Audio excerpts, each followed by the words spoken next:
Hi Pre-K Joy. Today I just wanted to share a little Bible story with you. Last week if you watched the Hey-O Moses video, then you know a little bit of this story. But if you don't, that's okay. This is the beginning of the story of Moses that I wanted to share with you. And I'm going to be reading to you out of the Blue Bible. Now the Blue Bible has some really cool pictures and a cool story that I just wanted to read to you today. It's the story of Moses, a baby in a basket. Joseph's family lived in Egypt for about 400 years after he died. His family kept growing and growing. Moms, dads, babies, big kids, grandmas and grandpas, aunts, uncles and cousins. Even though they all lived in Egypt, they called themselves Israelites. They were God's people. Can you say that word? Israelite. In Egypt, there were new kings, and Egypt had a new king who was a mean king. He did not like the Israelites, and he made them his slaves. Remember, a slave is someone who has to work really hard and do whatever the king says, and they don't get paid any money. He planned to get rid of all the babies so that Jacob's family would get smaller instead of bigger. He was afraid of them. To protect her new baby boy, one mother made a basket that would float. She hid the baby in the basket in the reeds along the banks of the river. The baby's sister watched him to see what would happen. The basket floated all the way down the river, all the way to the palace. The king's daughter, the princess, was standing in the river that day and saw him floating in the basket. "How sweet you are," said the princess. She felt sad for the baby, so she decided to adopt him and make him her own. She named him Moses, which means I lifted him out of the water.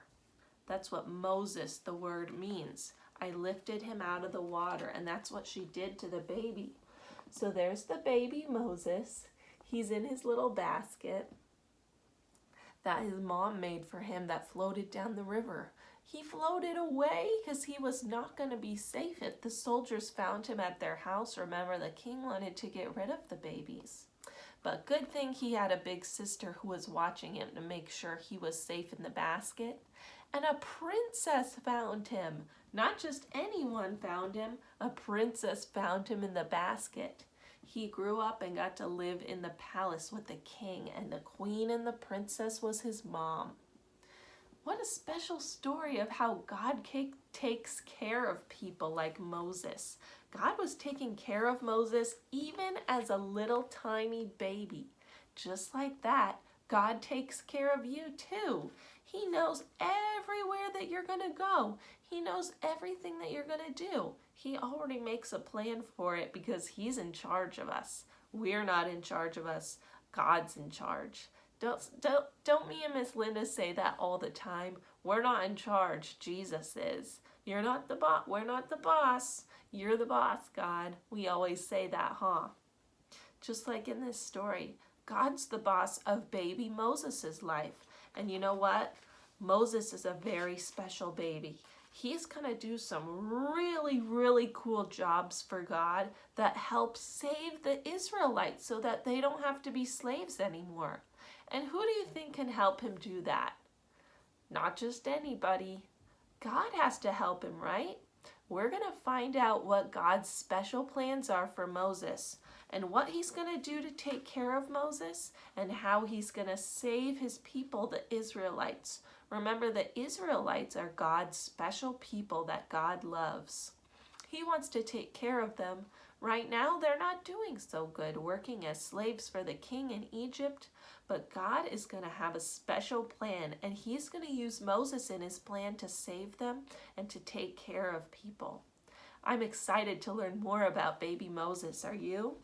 Come back next time to find out what's going to happen to baby Moses when he grows up, what God's special plan is, if he's going to do any miracles, and if Moses is going to use God's power to do something amazing. We'll find out if you come back next time. All right, Pre-K Joy, I hope you enjoyed this Bible story. I'm going to be reading more soon. See you later. Bye-bye.